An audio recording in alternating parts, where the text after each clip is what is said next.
God's creation is beautiful. It's vast, amazingly complex. Our Creator's nature and glory are infinite and eternal. In fact, the immensity of His power and purpose is stamped on everything He made.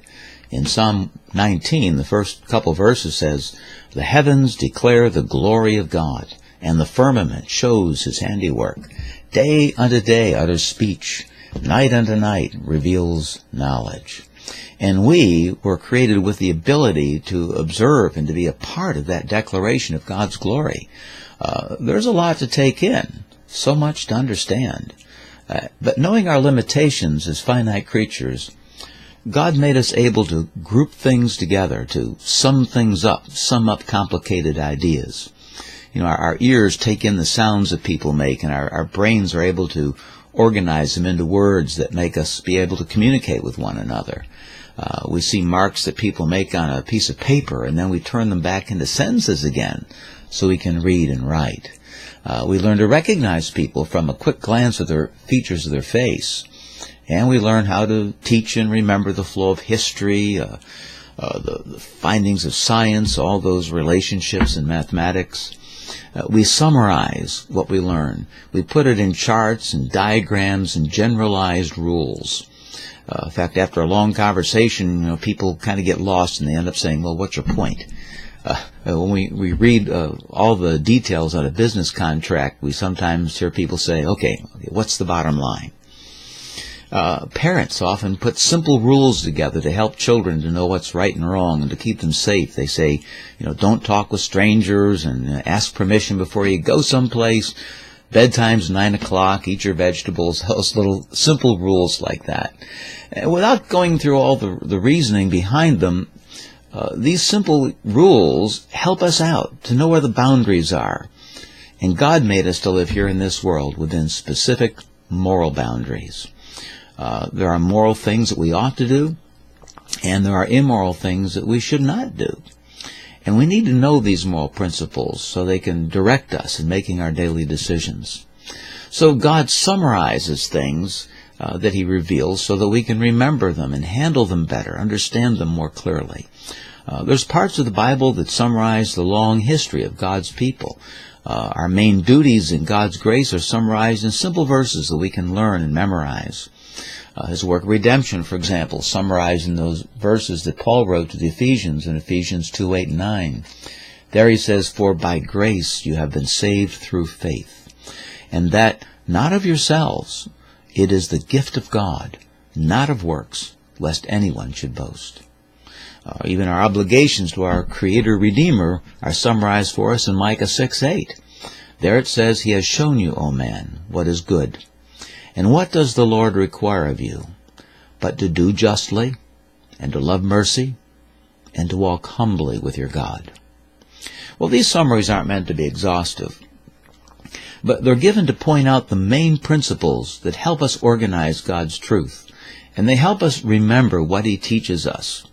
And it's reasonable to expect that the moral principles God built into His world would be summarized somewhere for us.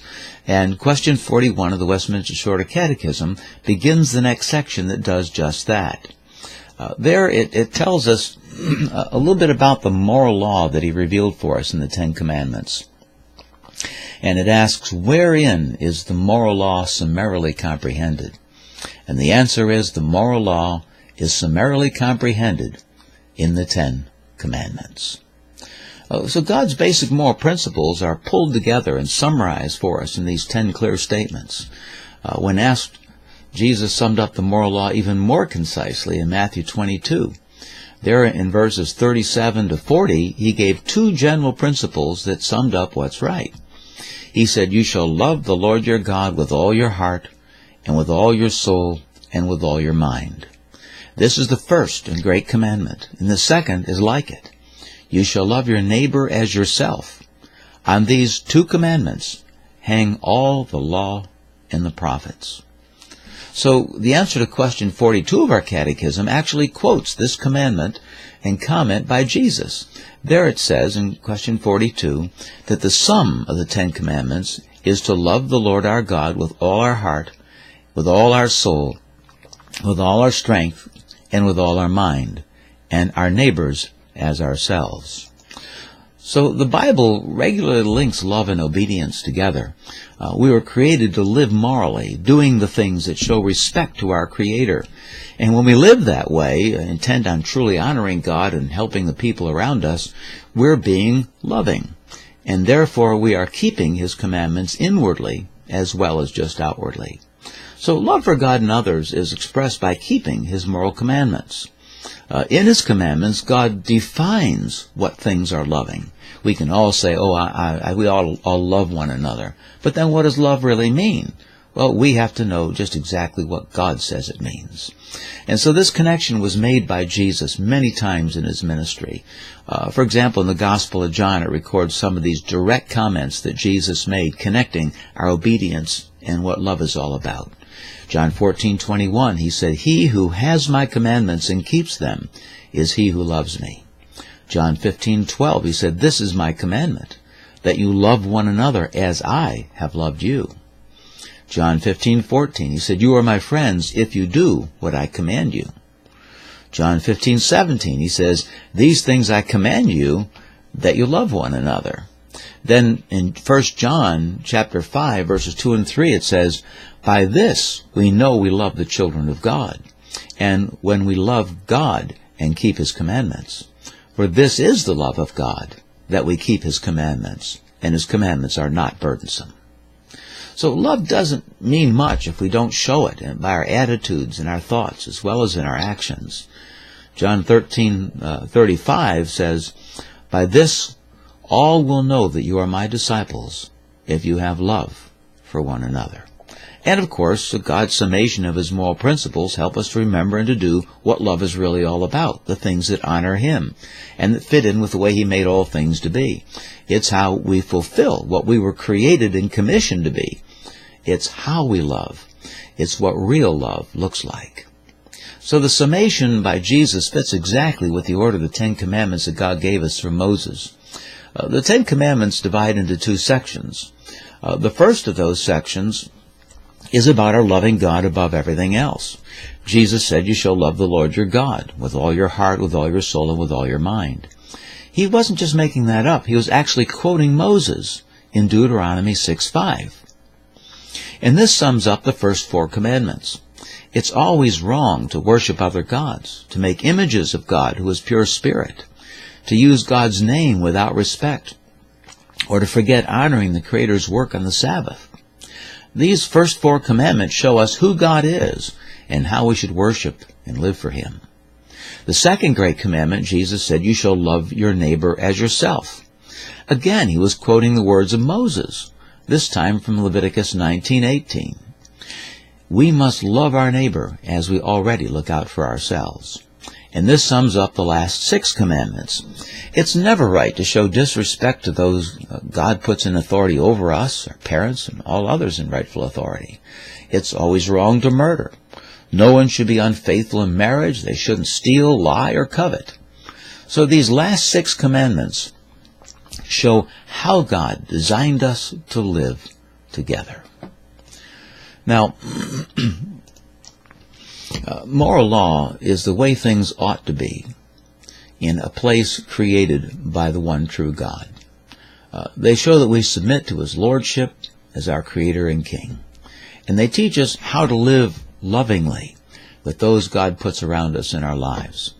So God's moral principles aren't just baseless rules. They're founded upon the fact of God Himself. God introduced these commandments through Moses by asserting His own right and authority to issue these commandments. Question 43 of the Catechism gets right into that. There it asks, what is the preface to the 10 Commandments? And the answer simply quotes from Deuteronomy 5:6. And this verse leads us into the giving of the 10 Commandments. There it says, I am the Lord your God, who brought you out of Egypt, out of the house of bondage. So this preface leads into these moral principles by laying the foundation for them. Israel, remember, was a defeated nation, oppressed slaves in Egypt. There was no hope for them by any efforts they could possibly make on their own.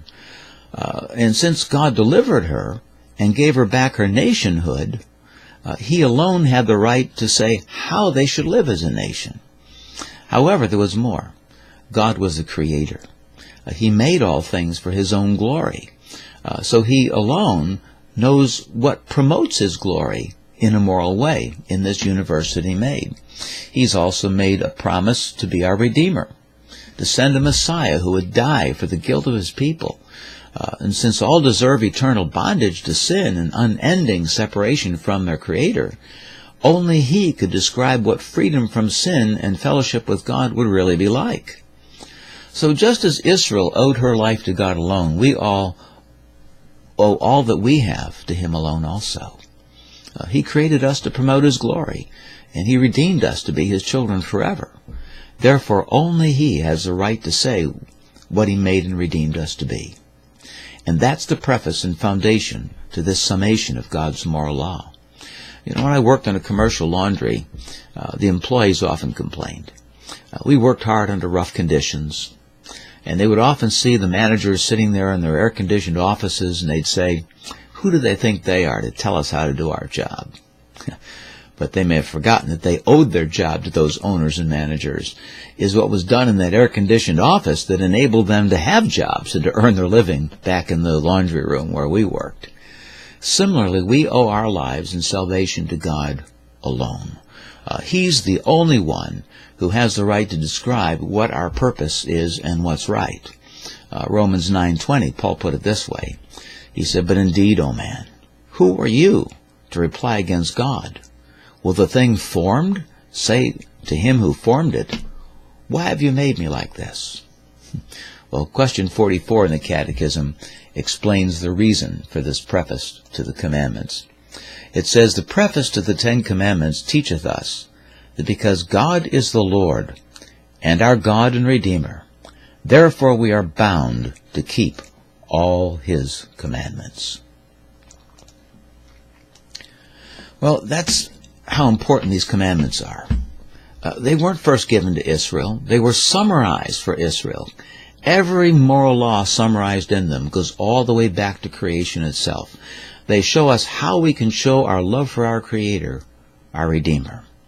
So do you say you love Jesus Christ dearly? Well, do you do what he says and live morally as God describes it for you? That's what it is to love God, to love him first and above all else. Do you always treat those around you, those you meet and work with, the way our Creator says you should? That's what loving your neighbor is all about. Satan's very subtle. He knows how to play to our imperfect nature. He suggests that such moral ideas must have exceptions, and they don't always apply. Well, like Israel in the wilderness, we're easily persuaded to set these principles aside, to take on the standards that people accept as in our fallen culture. But since God created us and gives us life day by day, redeemed us and blesses us, he alone has the absolute right to tell us how he made us to live. It's not only unwise, but outright evil to fail to see this important foundation to all that's right. Well, we need to read these 10 Commandments with prayerful intent and wanting to conform our lives to them. Each one, as we peel away the deceptions that hide these moral principles that are in them, we begin to see just how short we fall of the glory of God. We also see how much our Savior suffered and took on our guilt. We see loving light shining on an otherwise dark and confusing path. God shows us how to be better children in his family. These summary principles teach us to see grace at work in our otherwise very disobedient hearts. They're not laws by which we merit salvation or blessings. We imperfect creatures could never keep them without God's redeeming grace. But they shine a light upon unseen opportunities that are otherwise hidden in the dark. They teach us what glorifies God and how to enjoy living as his loved children.